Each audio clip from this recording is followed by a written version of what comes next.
I am a man of constant sorrow. I've seen trouble all my days. I bid farewell to old Kentucky, the place where I was born and raised. The place where he was born and raised. Heck Wow. yes! How about that? Unbelievable. That was sweet. Uh, so Mr. Hill, can you tell us where's that song coming from? Well, allegedly, it derives from a guy named Dick Burnett. It was found in a songbook that he had recorded in 1913, as a matter of fact.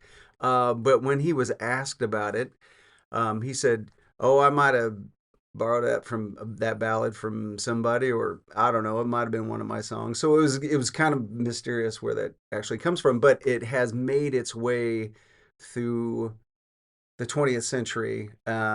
Folk singers, people including Bob Dylan, have recorded that song. And most famously, or at least for us today, we're going to be talking about this song in relation to the 2000 Coen Brothers film, "Oh Brother, Where Art Thou?" Here on APUSH for All today. So that's pretty exciting. A whimsical, poignant retelling of Homer's Odyssey. It's set in the American South during the Great Depression, so that's kind of our in for APUSH here. But beyond its comedic surface, the film is going to offer us some pretty rich material for exploring a lot of the themes that we cover in class. Yeah, it's a modern adaptation of a classical epic, but I like to call this movie a tapestry. Wow. Yes, it's a weaving together of elements from the 1930s with Southern culture, politics, race relations, and economic hardship. And we're going to cover today how those themes align with the APUSH curriculum, particularly focusing on the Great Depression era. And this the soundtrack. Oh my God. I remember when this film came out, and I'm a huge Coen Brothers fan anyway. Me too. Big Lebowski, All time. Hudsucker Proxy, let's see, Raising Arizona, probably my favorite. But the music, it's that old timey kind of song, and it's a revival of American folk music, and it sets the tone and it reflects the cultural landscape of the time. So let's set the stage for our journey through this cinematic odyssey.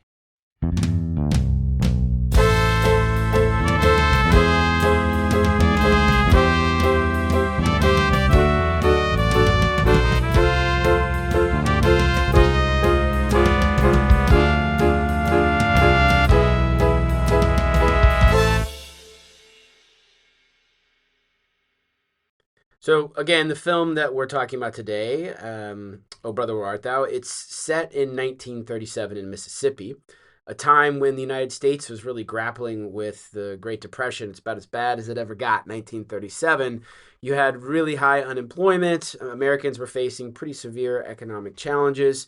But you also had the New Deal, which was in full swing, trying to provide some type of relief, recovery, and reform, which are the three R's that we talk about all the time in APUSH. And it's a struggling nation that we find ourselves in. Yeah, so our protagonists in the film are going to be Everett, Delmer, and Pete, and they are escapees from prison in a chain gang, which really highlights the harsh realities of the prison system in the South. Chain gangs were a form of convict labor that disproportionately affected African Americans and were often used to maintain a system of racial and economic control following the end of Reconstruction, really set up during the Jim Crow era. And if you guys remember in the film, what you do, obviously, it's just that opening scene of the chain gang, and all they're doing all day long is taking big rocks and turning them into little rocks. Yeah. And backbreaking work. And as they journey through the Depression era Mississippi countryside, the trio, the aforementioned Everett, Delmer, and Pete, you got to, I usually would say Delmar, but you got to say Delmer. In the film, Delmer. yeah, Delmer. Delmer. They encounter a surreal blend of characters and events that reflect the cultural, political, and racial dynamics of the 1930s. It's a film soaked in symbolism, much of it drawn directly from American history and myth. Let's begin with Tommy Johnson. Speaking of myths, the black guitarist they pick up at the crossroads, who later on, among other artists, Eric Clapton, Mm-hmm. talks about. He claims he sold his soul to the devil to gain his musical talents. This is straight out of Southern folklore, an allusion to the real life blues man Robert Johnson, who was rumored to have made the same Faustian bargain. But symbolically, Tommy represents more than just folklore. He embodies the exploitation and erasure of black cultural innovation during the 1930s. African American musicians were at the heart of the cultural renaissance of the period, especially in blues, gospel, and early country music, but they were often left behind economically and socially. And typically, you have all of these incredible artists, mostly white artists, who were inspired by, in many ways, appropriated their music, getting known for these songs and lyrics and whatnot, and probably until more recently, the black artists were never really given credit for those accomplishments. Yeah, and that's really how the film uses Tommy. So he's part of the story, but he's really this symbolic through line because he's the reason they achieve fame. The Soggy Mountain Boys, wait, the Soggy Bottom Boys, Yeah. Mountain boggy, Bottoms and stuff. Yeah. bottoms, whatever. The Soggy Bottom Boys. They become famous because they have this amazing guitar player. With their hit song "Man of Constant Sorrow" that we heard at the beginning of the pod. But this record blows up. The trio become a sensation, but Tommy never gets any of the credit. And this is really a reflection of the music industry at the time. As Mr. Hill was just saying, there's all these white artists who are only acceptable because they're playing black music, but it's only acceptable because there's white artists sort of saying they're playing these old-timey songs or these even like religious songs that seem all happy and fun, but really have some pretty darker undertones. And this really ties into the cultural developments of the 1930s and the broader themes of racial inequality that we see take place during the New Deal. Yeah, aside from culture, politically, we also see a lot of connections to the 1930s. The lead politician portrayed in the movie is a guy named Pappy O'Daniel. Pappy O'Daniel.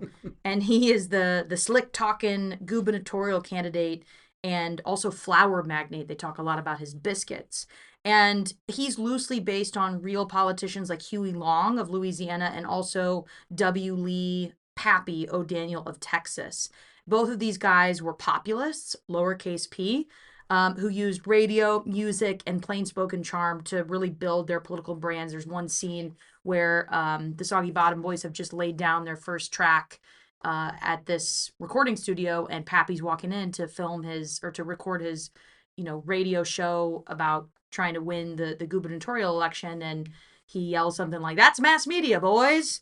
And so this is important, and it's important to culture and politics alike. And Pappy uses also traveling musical acts to boost his campaign, and it's not just entertainment. This is strategy. For example, Huey Long, the real politician, gave speeches over the radio and framed himself as the voice of the common man, famously promoting his Share Our Wealth program, which really advocated for giving a lot more money to those in need than most of the New Deal did.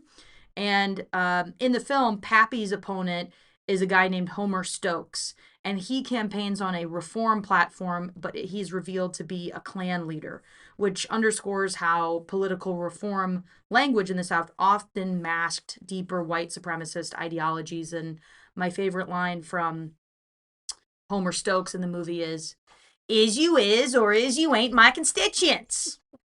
That's pretty good. Is you is or is you ain't my constituents.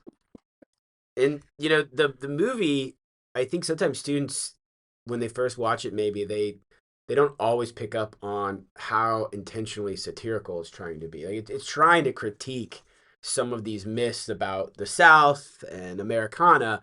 And this in particular is where I think they do a really good job because there's a lot of symbolism here. The Klan rally scene that we were just talking about, it's really surreal and terrifying. You have all these robed men doing these weird chants and they're preparing for a lynching. But the Coen Brothers, they're not just trying to make a political point. They're trying to remind viewers that the KKK was this potent force during the Depression, because we sometimes think, well, they largely disappeared by then, or that the KKK is something from the long ago past. But I mean, really, it's very much with us. It's part of this Great Depression experience, particularly in southern states, but really across America. So even as you had FDR's New Deal trying to reshape American life, you still had this level of racial terror and disenfranchisement that continued to persist as Jim Crow was not about to just go away. So when the trio, our heroes that we're following, when they disguise themselves in Klan robes to try to rescue Tommy, who's been abducted by the Klan, it's a satirical story. It's a satirical inversion of power, because they're really mocking just how absurd the Klan's ridiculous rituals are, and trying to expose their hypocrisy. But the scene also is probably there to try to remind us that survival required this type of code switching for people of color in the South. And the movie does a really subtle but powerful job in doing that. Absolutely. Yeah, it's kind of over the top in a lot of those scenes, but that's the it's the movie part, the value of the story, I guess. So the character of Everett is played by George Clooney, who is another great symbol. He's part Odysseus, part FDR era rationalist. He quotes from books, prizes intellect, and he sees himself as superior to the simple folk around him. But he's also constantly humbled by the unpredictable world of the Depression. There are floods, there are lawmen, and a society that doesn't always reward cleverness. He's a Dapper Dan man. He's Dapper Dan man. And Everett represents this kind of emerging modernity. He's the New Deal man, maybe. He believes that logic and planning can solve problems, but his journey shows how irrational the world of the 30s could be for so many Americans because of things like rural poverty, environmental collapse, broken families, debt peonage with some of the things that we were talking about with the chain gang earlier. And let's not forget the TVA, famously known as the Tennessee Valley Authority, which was a program from the New Deal. It's what ultimately kind of saves the three guys. And this was a real life New Deal program, and it brought electricity, flood control, and modernization to southern regions. And its appearance on the film, as a divine flood that saves them, and also isn't that when he gets his ring back too? Mm-hmm. He finds it, in the water of the Yep. flood. It's both literal and symbolic. This flood, that government intervention is helping people, but also washing away the bad parts of the old South. And this is a really good transition to talk about the role of religion in the film. The film opens and ends with this idea of baptism. First, you get Delmer's immersion in the river, where the Lord washes away all of his sins, all his transgressions, and later with Everett's grudging prayer before the flood. So we get this idea of baptisms, and they function not just as a religious act, but it's really a metaphor for rebirth, transformation, and the possibility that the South can potentially be saved. Could be washed away of all of its sins to some degree, and try to come out on the other side of it.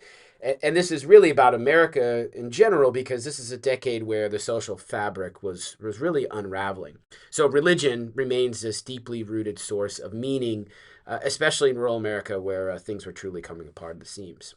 And we would be remiss not to mention the group as a whole. The trio of convicts mirrors Depression-era itinerants. The hobos, the migrant workers, the displaced. They're always on the move, always searching for home, family, work, and identity. And like many during the 1930s, they survived not through rugged individualism, which would have been Herbert Hoover's mantra, but through cooperation, humor, and always luck. All right, so from our APUSH perspective, the film isn't just meant to reflect the Great Depression. It kind of breaks it down. It takes apart some of these myths and contradictions and looks at cultural touchstones. And it does this by focusing on race, class, power, the struggle of modernization, the rise of popular culture, and how the New Deal offers transformation.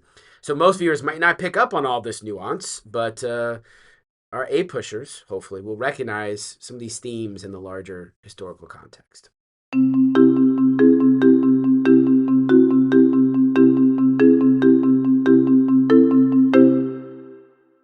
So we definitely have to talk about the most iconic element of the film, and that's the music. I think I saw that the soundtrack won the Grammy Oh. for Album of the Year in 2000. Yeah, That's how it's popular. amazing. It was crazy. It was everywhere. It helped launch really a modern revival of American roots music. But more importantly for us, the soundtrack is a deeply historical artifact because it was put together intentionally, choosing songs that were super popular back in the day and had a huge impact on the development of a sense of pop culture. And the music just doesn't set the mood; it helps us tell this larger story about the 1930s and also of the journey that Odysseus is on. Yeah, the soundtrack was produced by T-Bone Burnett, and it tries to mix Appalachian, folk music, gospel music, Delta blues, and early country from the 20s and the 30s. And songs like we heard at the beginning, I Am a Man of Constant Sorrow, Down to the River to Pray, and Keep on the Sunny Side. They weren't written for the film, but they were part of the real cultural fabric. Fabric? Oops. Or fabric, a fraction of the fabric. Yeah. Boy, say that 10 times real fast. Fact. See, yeah, No. yeah, you're done. You know, you really can't make a mistake with this group. Well, we're just trying to lift each other up. we are. Just like if we were in the Depression. Yeah. We would have each other's backs. I feel lifted. The cultural fabric of the Depression era. And these were songs sung in churches, on porches, at work camps, on the road. They weren't just entertainment, but they were tools of survival in such a difficult time. And people, as always, have used music to process loss, to keep faith, and to build solidarity and community. And let's not forget the 1930s were the first time that recorded folk and blues music began to reach a mass audience. The film captures that perfectly. When Everett and his crew record Man of Constant Sorrow for a few bucks, they don't think anything of it, but that record travels. People hear it on the radio, it becomes part of the larger culture.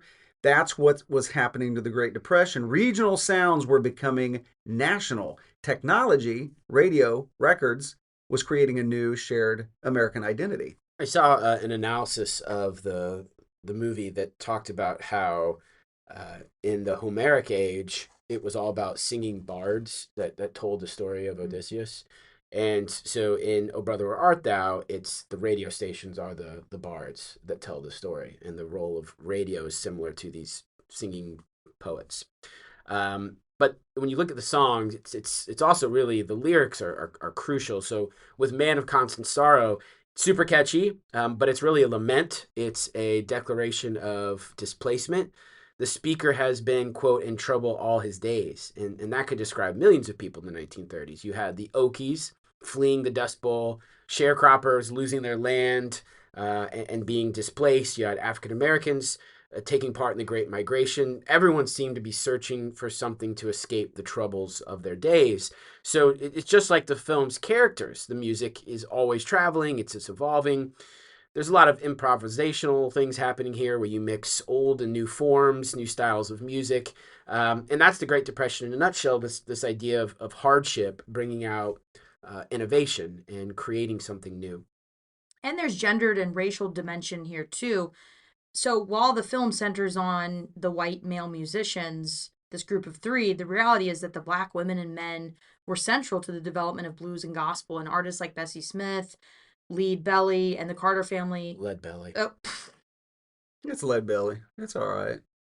Did you drink that coffee? Lead Belly. Feels like I didn't drink that coffee. You know what? This is a blues moment. Yeah. You know all blues is? Improvisation. It is. And it's all it is it's a good man feeling bad. Yeah. I got a little too literal. In your reading? Yeah. Yeah. Anyways, these artists were shaping genres that eventually would become American country, rock, and soul. But their influence, is not always recognized, especially if they were black artists. Yeah, and many of the songs were protest songs in disguise.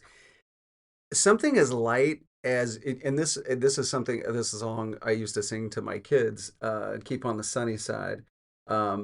May sound cheerful, but it's really about resilience in the face of overwhelming hardship. These were working class anthems. They carried coded messages of endurance, hope, sometimes quiet defiance, and I'm struck by, the whole there's a controversial thing going on with Springsteen right now. Mm. And Springsteen to me is like what you would have considered, the folk legends like Woody Guthrie or Bob Dylan or Pete Seeger.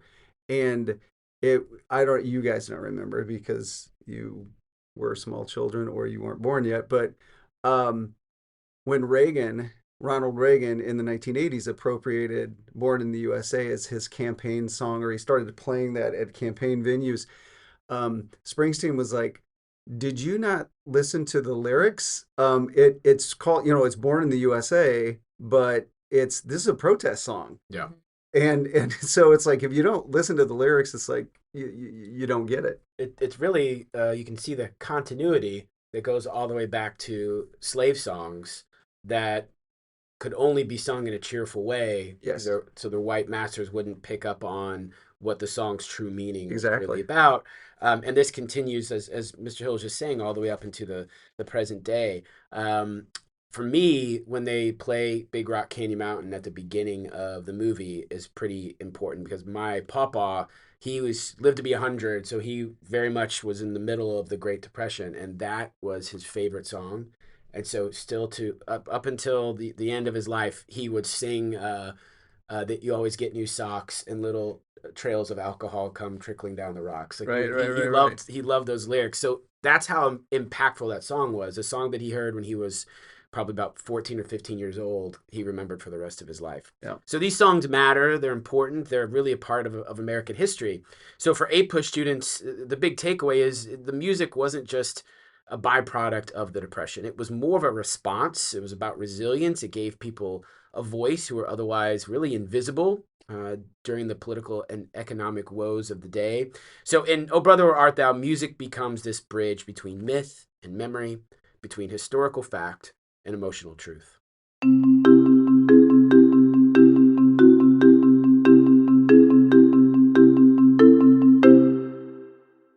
So we just started recording and Miss Peltner began yawning.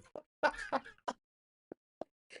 thought you hadn't pressed record. I said, "Are you guys ready?" And you said, "Yes." And then you promptly yawned. I thought it would take a second. I'm good. What's in this? What's in this Good. paper cup here? It was coffee, but it's not really doing its job. Oh. Is that school coffee? Yeah. That's a problem. That's why. Weak. It's weak. Weak stock. Yeah. Just like me right now. Aw. Well, let's finish. You know what? Let's finish strong. Here. Let's go. Let's do this. All right, I'm pulling myself up by my bootstraps. Okay, so Oh Brother, Where Art Thou is this rich, layered text for examining all the complexities of the American South during the Great Depression. It's a blend of mythology, but also these distinctly American themes like race, religion, poverty, populism. And in doing so, it reveals how myth and history often blur in the American imagination. And as we said, this is a satire, it's a road movie, it's a cultural mosaic, but ultimately it's inviting us to see the Depression not just as an economic collapse with the stock market falling and banks closing, but it's this crisis of values. Where do people fit in? Like how do people make it on a day-to-day basis? The characters are just completely unmoored. They're wandering, dislocated, and they're always looking for ways to just make it through another day, like when they eat the gopher. Oh, yeah, Right. the gopher, and then that's when they see the baptism happen. Mm-hmm. Okay, so this is just it's not a narrative device. It's a story that mirrors what millions of Americans were experiencing during the 1930s. Mass unemployment. You lost your home. Delmer always talking about I thought that's really poignant when Delmer talks about if he got the money, he would slap the money at the bank on the bank's desk and say, "Give me my family's land back." Yep. That was so many Americans who Yep. lost so much, and were trying to make sense of a world where the old rules no longer applied. Yeah, so the sirens by the river, the blind prophet on the rail cart at the beginning, the flooding of the valley at the end. These are all mythical elements, but they also carried real historical weight. The sirens lure the men into forgetting their purpose of what they're supposed to be doing. They're the temptation. The prophet at the beginning, he predicts their fate. He stands in for the idea that the journey is already written, it just has to happen, that fate cannot be escaped. And the flood, that's representing the Tennessee Valley Authority. It's the New Deal as divine intervention, nature reshaped by federal power. So whenever its life is saved by the sudden rush of water at the end, it's not just luck, it's supposed to be symbolism. The federal government, long mistrusted in the South, becomes a redeemer, which is funny because, using that word redeemer is oftentimes associated with the South when former Confederate, officials took back their power at the end of Reconstruction. And that's really profound, when you think about the political transformation of the 1930s. Yeah, sorry, I just thought about something. Yeah. It's not the KKK that redeems the South. Right. It's the South's reintegration into the federal system, the federal government. I hadn't thought about that until absolutely. That's a great point. That's bona fide. That's you know what, Dr. Garrison here, he's bona fide. He's bona fide. Mom says you ain't bona fide. He's a suitor. He's a suitor. So speaking of transformation, the film quietly tracks how mass media began to shape identity in new ways. When the Soggy Bottom Boys song goes viral on the radio, they become celebrities without even knowing it. That's a nod to how technology, radio especially, created national culture during the Depression. And, when FDR would come on, fireside chats, that was your link to the outside world, whether it was entertainment, was his, politics or news, his warm voice assuring you that the collective, the American people, you guys didn't do anything wrong. We're all in this together. It was a unifying object. And it erased local boundaries, helped invent what it meant to be American. This is a direct tie-in, you A-pushers, to APUSH themes like American and regional culture and work, exchange, and technology. And we should point out that transformation wasn't equally available to everyone. Just like in the film, Black voices like Tommy Johnson's were often used, copied, or exploited without receiving recognition or credit. That is a cultural dynamic that continues today, from music to film to sports. Right, so let's take that to the present. The Depression didn't just scar the economy, it really reshaped the American state, the American federal government. And many government structures we take for granted today. Things like Social Security, unemployment insurance, infrastructure spending, even the idea of government as an economic stabilizer with, could be loan rates, home loan rates or whatever it might be. These ideas began in the 30s. But so did resistance to those ideas, especially in the South. We still hear echoes of that tension today in debates over federal power for states' rights and what kind of help people, quote unquote, deserve. So this brings us full circle to how "O Brother, Where Art Thou" plays with nostalgia. It doesn't let us off the hook. It reminds us that the American past was always very layered.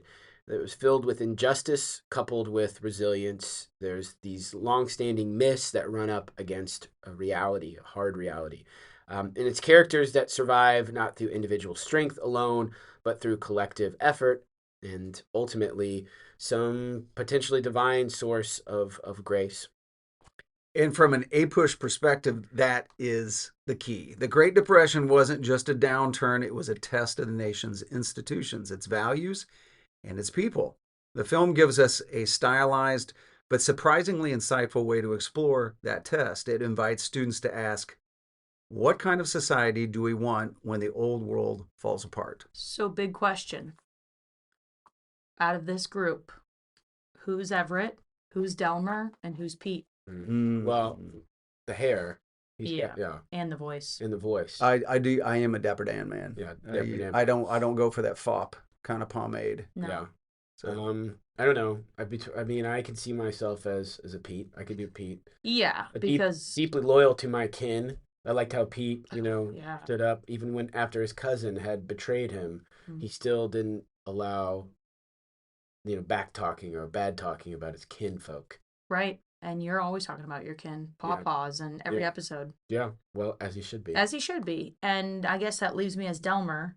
And, I'm just distraught over the idea of Pete being a toad. Yeah, you would be upset. But you know what? Delmer is the Rock. Also a little slow like a rock. Oh my Is it? Oh, you pronounced one thing wrong. Delmar. You yawn once, and Yeah. But listen, so many scenes in that film. You'll get Everett and you'll get Pete, and they'll turn toward Delmar. And even if Delmar delivers something that is kind of like in the middle, they always, if you notice, they always turn to see what his reaction is. So the glue. you're the glue. Yeah, I do sit in the middle. Okay. Yeah. So I also kind of feel like I'm a bit of a Pappy O'Daniel too. Happy O'Daniel. I do see I feel a lot of similarity with him. When they're in the restaurant and he's going back and forth with his aides, and finally he just at the very end goes, "Shut up!" I love the way And he screams that. remember, folks, when you bake up your biscuits, remember to do so with clean, clear water and what did he say? How's he say? O'Daniel Pappy biscuit mix, O'Daniel whatever it is. flour. Flower Yeah. magnate. Well, that was a fun movie. I'm glad we watched it. Same. Yeah. Okay, so thanks for tuning in to A Push for All. If you enjoyed this episode, be sure to subscribe on Spotify, Apple Podcasts, or even YouTube. Leave us a review, and if you got a topic or a movie you'd like us to cover, reach out on Instagram at A Push for All. Yeah, we're gonna be, doing some summer episodes. The school year's coming to an end. We'll do one more film episode, but over the summer, anything's fair game. So if there's anything that our listeners are curious about, we'll go down that rabbit hole for you. So until next time, keep exploring this. That's not the right line. No. Oh my gosh. What did you do, Garrison? Didn't do anything. Well, you know it by heart. Yeah, I don't need that. Until next time, keep learning from yesterday to make sense of today.